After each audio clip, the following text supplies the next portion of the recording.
Gustavo? ¿Qué tal? Muy bien, gracias. ¿Cómo están ustedes? Muy bien, optimistas también con este 2026. Nos imaginamos que usted también, a puertas de lo que va a ser el inicio del gobierno de José Antonio Kast. ¿Qué tan optimista está usted sobre eso?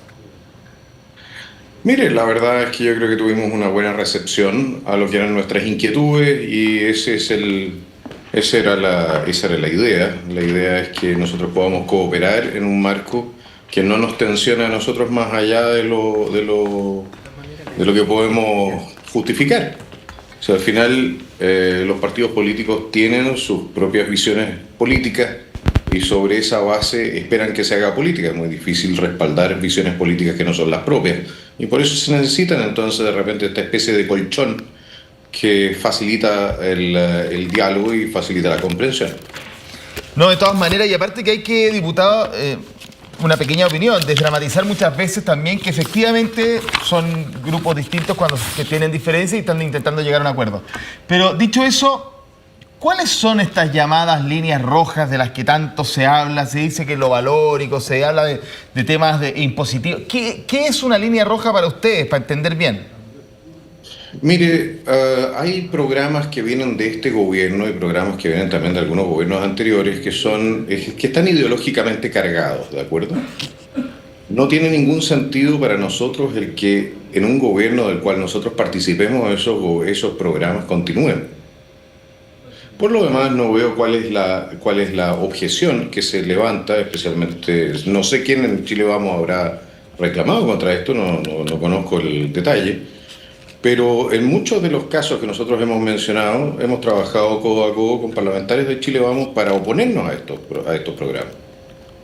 Usted habla de los programas tipo educación sexual, agenda de género. Efectivamente, muchos programas que han sido iniciados desde el Ministerio de Educación sobre la base de lo que son supuestas recomendaciones, pero que son interpretadas por los colegios como si fuesen imposiciones del Ministerio de Educación, no solamente en materia de educación sexual, tenemos tema de género, hay una tendencia en los gobiernos de izquierda para utilizar la educación para el adoctrinamiento de niños chicos que no se pueden defender, ¿ya? Y eso nosotros no queremos que continúe. Ese es un ejemplo. Otro ejemplo es el programa de acompañamiento de identidad de género, o lo que son las intervenciones para bloquear hormonalmente a niños que no pueden decidir, no pueden conducir un auto, no pueden decidir si se van a tomar un trago o fumar un cigarrillo, pero a los cuales por alguna razón se les asigna la posibilidad de decidir de la modificación permanente de su sexualidad y muchas veces su esterilización, sin que exista ningún tipo de antecedente médico que lo respalde, como quedó así demostrado también en la comisión investigadora del Congreso que tuvimos sobre esta materia y donde participó también gente de Chile Vamos haciendo un tremendo aporte. Entonces yo creo que aquí hay quizás una falta de comprensión de lo que nosotros estamos tratando de dejar más o menos fijo. No entendemos, o sea, ¿qué le voy a decir? Nosotros no queremos imponer una agenda, ¿de acuerdo? No queremos imponer que en la educación se enseñe lo que queremos los nacional libertarios, no queremos que... Pero hay programas que son profundamente ideológicos, que vienen de la izquierda y que no vemos ninguna razón por la cual en un gobierno que no es de izquierda tuviesen que mantenerse. De hecho, hoy día en el Mercurio se destaca este amarre ideológico, ¿no? De acuerdo a lo que dicen, se ha emitido una circular donde se trata del enfoque de género en distintos documentos, reglamentos escolares que básicamente mencionan el enfoque de género. ¿Se refiere a este tipo de cosas? ¿Es portada del Mercurio hoy día? No sé si... Por ejemplo, porque usted tiene problemas serios de igual trato ante la ley cuando usted empieza a meter lo que se llama el concepto de igualdad sustantiva, que es algo también de extrema izquierda. La igualdad sustantiva significa que el burócrata, el Estado o el juez incluso, empieza a tratar de generar iguales condiciones físicas o esenciales entre las partes que llegan o sobre las cuales tienen que decidir. Y eso significa que usted empieza a tratar a la gente distinta ante la ley. Y eso no corresponde. La igualdad ante la ley es uno de los grandes éxitos civilizatorios que hemos tenido. Y nosotros defendemos eso, y la aproximación de la extrema izquierda, que se vio también mucho en el primer mamarracho constitucional, no se equivoquen, porque en esa época se querían dar derechos políticos distintos, con distintos sistemas de justicia, ¿se acordarán? Bueno, Sí, claro. nosotros no queremos que eso por la vía administrativa continúe a través de los reglamentos. Pero no por- creemos que ayude a nadie por lo demás. Por lo tanto, esto no es solo un tema, insisto, la intención es entender en profundidad la postura. No es solo un tema, es más claro quizás en educación y en lo que usted nos estaba relatando recién, pero por ejemplo... Es más evidente. Más evidente, claro, pero por Es ejemplo, más evidente, el enfoque pero yo de le voy a dar, género por ejemplo, es algo... le voy a dar un caso de un tribunal de familia que me pareció súper interesante. Es un fallo que fue premiado, si no me equivoco, por la Corte de Apelaciones de San Miguel, que no tiene nada que andar premiando fallos. ¿Ya? Un caso en perspectiva de género, en que un hombre terminó con una condena por violencia intrafamiliar. La razón era la siguiente: a él le habían puesto los cuernos. Él habló o criticó a su ex señora, pues se divorció de ella, criticó a su ex señora frente a su familia, lo cual creo que es lo menos que podía hacer, y posteriormente se negó a hablar con ella. Y el juez o la jueza lo condenó por silencio maltratador, en un fallo premiado por la perspectiva de género. Silencio maltratador. ¿Por qué no quería hablar con su ex, que le había puesto los cuernos? ¿Se darán cuenta de que las cosas llegan un poquitito lejos? Y usted termina con una anotación por violencia intrafamiliar, que no es menor. Entonces hay cosas que simplemente son descabelladas y que han sido impulsadas por el gobierno saliente y por gobiernos anteriores y que tienen que ser corregidas. ¿Por qué? Porque todos los chilenos, según el artículo 1 de la Constitución, somos iguales en dignidad. Ya, pero es que ahí está el punto, diputado. Ellos nos tienen que tratar con una mínima decencia. Sí, ok, entendido el punto, quiero avanzar un poco más, porque usted dice ya, tenemos un problema con el enfoque de género o perspectiva de género en las decisiones que se están tomando por parte de los jueces, que es una postura absolutamente legítima. Pero una cosa es decirle al gobierno entrante, miren, para nosotros esto es un problema y no vamos a ser parte de un gobierno que siga respaldando este tipo de cosas, Pero evidente, y si cierro- no, cierro con esto, habríamos sido parte de la coalición que respaldaba a Boric. pero para cerrar, la pregunta, o es decirle a este gobierno entrante, mira, yo voy a ser parte de tu gobierno si tú también en tu agenda haces algo para que esto cambie, para que no haya más perspectiva de género de la forma que está funcionando, o derechamente no exista, o en educación que saquemos todo esto que hasta ahora está presente. Una cuestión es como, no avances más, y otra es, cambia. No, es que mantener esto en el Ejecutivo es una decisión política. Esto es una política ideológica impuesta desde la izquierda, y mantenerlo es una decisión política. Y el Partido Nacional Libertario difícilmente puede respaldar que se mantenga. Ahí está el ¿Por punto. qué? Porque nosotros, no sé, supongo que es como tratar de convencer al Partido Comunista de abandonar la violencia. Es por eso entonces No que es fácil porque está en su ADN. Entonces, para nosotros la igualdad ante la ley está en nuestro ADN. Si nosotros vamos a tener que impulsar o vamos a tener que respaldar, no se olviden que esto tiene consecuencias que son prácticas, ¿ya? A nosotros nos va a llegar la ley de presupuesto y vamos a tener que votar sobre la ley de presupuesto. Todos estos programas los tenemos que votar. Entonces, Diputado, si el gobierno llega y mantuviese, por ejemplo, no estoy hablando de todos los programas que eliminaron, no, pero mantuviese programas que son especialmente delicados, ¿ya? Como el tema del PAIC o algo por el estilo. Y llega y nos dice a nosotros, bueno, voten a favor de nuestra ley de presupuesto. ¿Cómo se supone que lo vamos a hacer? ya, entonces es una condición para el Partido Nacional Libertario el que el gobierno de José Antonio Kast elimine este tipo de programa y otras cuestiones que están asociadas a los enfoques de género. Pero es una condición. Es que no tienen por qué hacer los propios. Ya, es una condición entonces. Aquí nosotros lo que hemos planteado, ¿ya?, es que en el marco de nuestra actividad política nosotros no respaldamos esos programas. Ya, pero la pregunta, diputado Johannes Kaiser, es que para ustedes es una condición el sumarse al gobierno de José Antonio Kast, eliminar este tipo de asegurar programas. que si el gobierno de José Antonio pretende seguir avanzando en la agenda de profundización de la igualdad sustantiva, nosotros no lo vamos a respaldar, evidente. Ya, entonces, es una condición para sumarse. Pero si se lo acabo de decir. Ya. Ahora, dicho eso, como es una condición, lo llevo a lo siguiente, diputado, lo llevo a lo siguiente. Ya como usted ha dicho que es una condición, desde Chile Vamos, y sin saber las declaraciones que han emitido en Chile Vamos, ¿por qué los cuestionan? Es precisamente por esto, porque hablan de por ejemplo, en RN están en otra sintonía, que ellos no han puesto condiciones para sumarse al gobierno de José Antonio Kast. No, porque eso es cierto, porque Chile Vamos en general, en la medida en que tengan los cargos, les interesa mayormente el tema ideológico. Han sido siempre muy flexibles en materia ideológica. Pero el Partido Nacional Libertario es un partido que es nacido de una tensión ideológica dentro de lo que fue primero Chile Vamos y después republicano. Entonces nuestra razón de ser es el defender una visión de mundo, la visión de un mundo libre, la visión de un Chile libre, la visión de un Chile donde hay igualdad ante la ley, la visión de un Chile donde el Estado está al servicio de las personas y no al revés.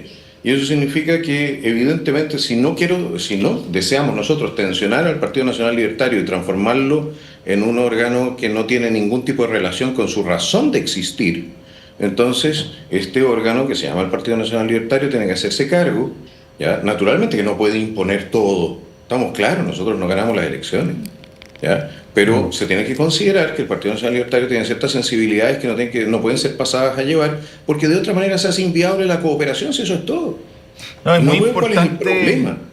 Es muy importante, claro, cuando explicamos estas cosas que usted dice es la razón de existir, y ahí queda claro, porque cuando la ciudadanía se siente traicionada en las razones de existir es justamente cuando va abandonando ciertas ideas, patrones, partidos, movimientos y un largo etcétera. Dicho eso, diputado, si esa es la idea principal de esto, deben haber otras líneas rojas, porque ustedes nacen como una crítica poderosa a un partido republicano que estuvo más o menos, digámoslo así, a cargo de todo un proceso constituyente que también fracasó. Ahí ustedes también nacen, o sea, con ideas más firmes en términos constitucionales. Por otra parte, también entiendo yo, le pregunto en temas impositivos, también tienen una línea súper clara de lo que no les gusta o lo que pretenden para cambiar en Chile. Entonces, ¿esas también son líneas rojas? Bueno, el tema, si nos va a presentar un proyecto de ley para aumentar el impuesto a la renta al 70%, estamos claros que no vamos en esa, ¿no? Nosotros no somos partidarios de aumentar la carga tributaria de los chilenos o aumentarle el impuesto específico al combustible. Creo que hay un consenso ahí también de que no es el camino. Ahora, si se cambiase de opinión, que no lo creo, ¿ya? Pues eso es ver una problemática donde creo que no la hay. Así como no hay problemática en la agenda de seguridad, así como no hay problemática en materia, creo yo que hay bastante consenso en lo que va a ser la idea de una reforma al Poder Judicial, ¿ya? Creo que no hay que buscar conflictos ahí donde no necesariamente los hay.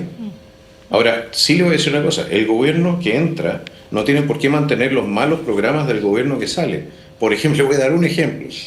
¿Por qué íbamos a financiar nosotros el programa del Ministerio de Cultura que se dedica a financiar el porno trans? No tiene ningún sentido.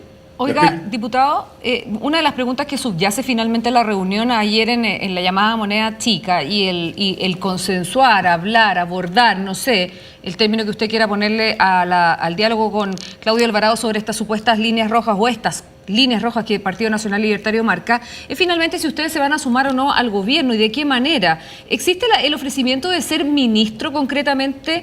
¿Y qué dice frente a usted a esa propuesta? No se conversó de eso. Por lo demás, lo que nosotros hicimos fue hacer una presentación de cuáles eran nuestros... A ver, lo que nosotros presentamos fue una declaración de principios y ejes de apoyo institucional de la mano del cual el Partido Nacional Libertario estaría dispuesto y está dispuesto a cooperar con el partido, o sea, con el nuevo presidente. ¿Ya? Eso fue lo que presentamos en esencia. Y en ese sentido es una cuestión propositiva. Avanzamos positivamente sobre el tema. Nosotros no llegamos a decir, ¿sabes qué más? Si usted no hace exactamente lo que yo quiero en todas estas materias, entonces no vamos a participar. ¿De acuerdo? Nosotros simplemente les planteamos, ¿ya?, nuestra inquietud para que pueda haber una cooperación efectiva sin roces permanentes. Eso es, ni más ni menos. Porque nosotros sí entendemos que es necesario avanzar en la agenda de emergencia del gobierno de emergencia. Pero avanzar en la agenda de emergencia, el gobierno de emergencia, no significa que uno mantenga las políticas de este gobierno fracasado y fenecido, que es el gobierno del señor Gabriel Boric y del Frente Amplio. Ese es. Ya, no Ese es hablaron el de punto. cargo entonces. ¿Cómo? No hablaron de cargos. No hemos hablado de cargos porque en esta primera reunión lo primero, mire, si lo más importante al final es saber si uno va a tener una confluencia desde el punto de vista del marco operativo del trabajo conjunto. Claro, pero es Si difícil, diputado. si usted tiene esa confluencia, yo creo que esa confluencia se dio. Está perfecto, ¿Ya? pero Que no sí, hay mayores dificultades, entonces recién podemos hablar del tema de los cargos. Pero el tema de los cargos, por lo demás, yo soy muy respetuoso del señor Presidente de la República. El señor Presidente de la República sabrá cómo está articulando él su equipo, ¿ya? Y dónde necesita a quién. Hasta el momento no hemos recibido por lo menos al más alto nivel, estamos hablando, ¿no? El sí, gabinete. claro. Hasta claro. el momento nosotros no hemos recibido una oferta o una demanda, una solicitud de participación en algún ministerio específico, y como eso es así, esperamos a lo que venga. Porque tenemos claro que ¿Y a en usted los le gustaría ser próximos ministro? 10, 15 días eso va a quedar definido. Diputado, ¿y a usted le gustaría ser ministro? A todo el mundo probablemente que está en política le gustaría en algún momento ser ministro. Otra cosa muy distinta es si es conveniente desde el punto de vista de la gestión del Estado que uno sea ministro.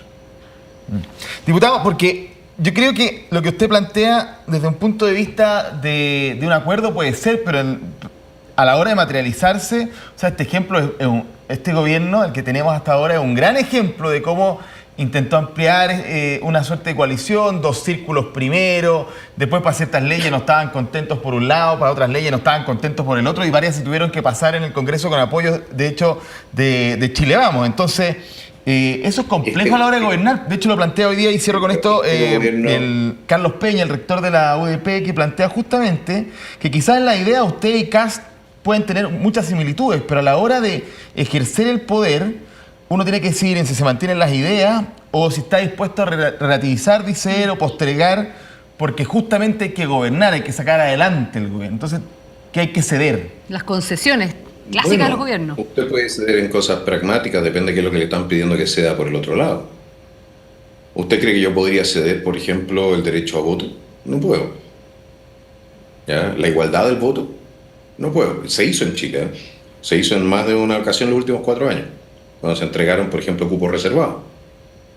¿Ya? Entonces, evidentemente no podría.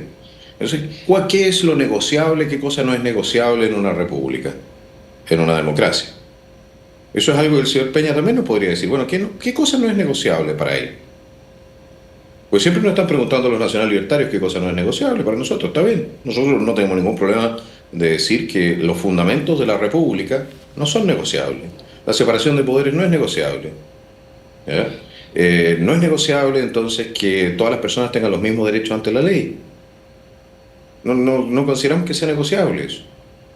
Ahora, si nos van a decir que de entregar esos principios que son los que crean la república democrática, depende de si somos parte o no del gobierno, que no lo están haciendo, no es el debate, pero es lo que plantean algunos comentaristas, evidentemente que nosotros no estaríamos dispuestos. Pero si por algo existimos, si un partido político no es una bolsa de empleo. El tema es que si van a tener que salir a buscar votos al otro lado para aprobar ciertas reformas y leyes, no va a ser que por eso después no cuente con los votos de ustedes. Pero es que depende mucho. Si usted no va a tener los votos para una buena iniciativa es porque no está haciendo bien el trabajo. Oiga, no se olvide de una cosa. En lo que estaban todos de acuerdo en el sector de gobierno, cuando se quiebra la homogeneidad dentro del actual gobierno, es cuando pierden el 4 de septiembre. Pero antes de eso, estaban bastante de acuerdo en avanzar todo tipo de iniciativas, cada una más descabellada que la otra. Después hay una separación, y por lo demás el gobierno, el propio presidente Boric se da cuenta de que tiene que despertar del sueño de estos sueños. Oiga, diputado, de esta pesadilla generada por todo tipo de alucinógeno, ¿ya? De que tenías que refundar Carabineros, diputado, que los presos y los criminales son buenas personas y todo ese tipo de cuestiones. Es ahí donde él hace una evolución.